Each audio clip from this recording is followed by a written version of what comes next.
The LUMIX S-Series offers a function called shear overlay.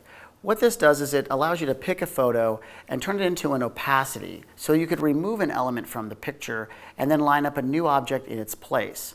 Let me go ahead and show you how to use this feature on the S1. Go into the camera's menu. We want to use the cog, also known as a gear menu. We want to choose the second to bottom option, which is called Monitor Display 3. We have shear overlay in this location. Now, before we get started with shear overlay, we want to take a picture of our object first. So we've taken a photo. Go into shear overlay. We're going to choose set. From set, we can choose the transparency setting. The default would be H, or high. That's going to be a very faded looking opacity. For this demonstration, we're going to choose low. Image selection. We're going to choose the photo we'd like to be able to select. We're going to set that one.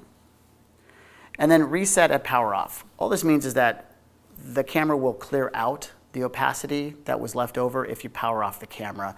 If you turn this off, it will keep it there for you. Now we're ready to go.